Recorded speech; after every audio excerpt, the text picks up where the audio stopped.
कार्तिक महात्म्य अध्याय नंबर 16. नारद म्हणतात, राजा, इकडे विष्णू जलंधर दैत्याच्या नगरात गेले व त्यांची स्त्री वृंदा हिचे प्रतिव्रत्य भंग करावे असा त्यांनी विचार केला.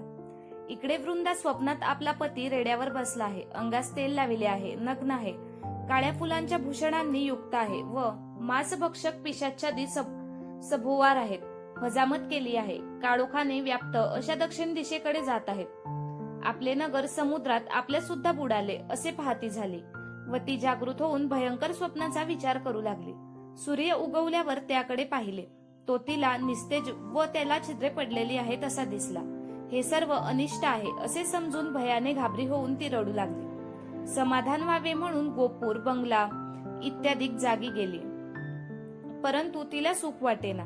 मग दोघी मैत्रिणी घेऊन बागेत गेली. तेथे इकडे तिकडे पुष्कळ फिरली तरी चैन पडेना.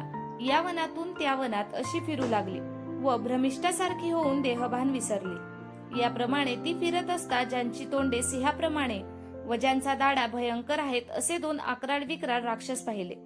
त्या राक्षसांना पाहताच घाबरून पळू लागले. पळता पळता तिने शिष्यांसह वर्तमान मौन धारण धरून बसलेला एक तपस्वी पाहिला. वृंदेने राक्षसाच्या वयाने जाऊन आपल्या हातांनी त्या तपस्व्याच्या गळ्याला मिठी मारली आणि हे मुने, मी शरण आले, माझे रक्षण कर असे म्हणाले. राक्षस मागे लागल्यामुळे ती वृंदा घाबरली आहे असे त्या ऋषींनी पाहून रागाने आपल्या हुंकाराने ते घोर राक्षस मागे परतविले.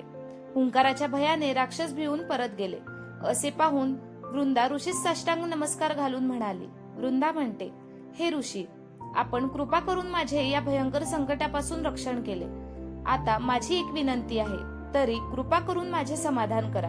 हे प्रभू, माझा पती जलंधर शंकराशी युद्ध करण्यास गेला आहे, तर हे सुव्रता तो तेथे युद्धात कसा आहे ते मला सांगा. नारद म्हणतात, ऋषींनी तिचे भाषण ऐकून दयेने वर पाहिले.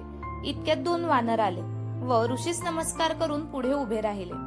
नंतर ऋषींनी डोळ्यांनी खूण करताच आकाशात गेले व क्षणार्धात जाऊन परत येऊन नमस्कार करून उभे राहिले.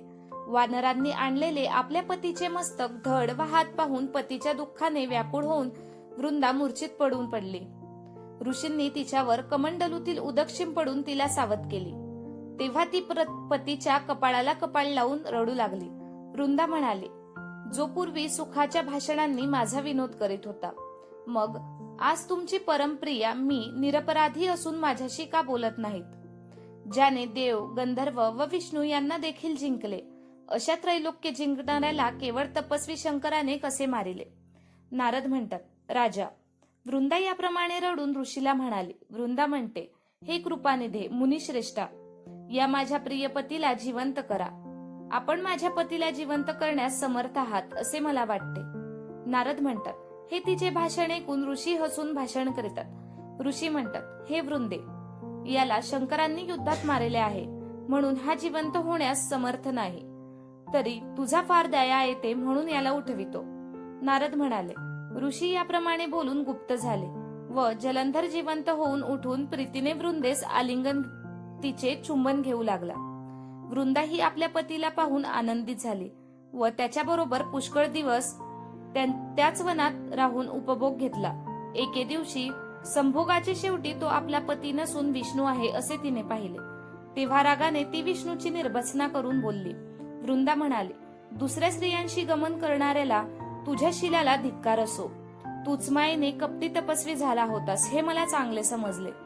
जे दोघे आपले द्वारपाळ सेवक मला मायेने वानर दाखविलेस, तेच पुढे राक्षस होऊन तुझे स्त्रीहरण करतील व तू स्त्रीच्या दुःखाने रानोरान फिरशील. तेव्हा वानर तुझे सहाय्य करतील. दुसरा शिष्य शेष लक्ष्मण हा तुझं बरोबर फिरेल व तुझी सेवा करेल. याप्रमाणे बोलून त्या वृंदेने अग्निप्रवेश केला. विष्णूंनी तिचे पुष्कळ निवारण केले तरी तिने त्यांचे ऐकले नाही. नंतर विष्णू वृंदेवर मन ठेवून वीरदुःखाने वारंवार तिचे चिंतन करीत तिच्या राखेत लोळत राहिले. देवादिकांनी पुष्कळ समजूत केली तरी त्यांच्या मनाला शांती आली नाही.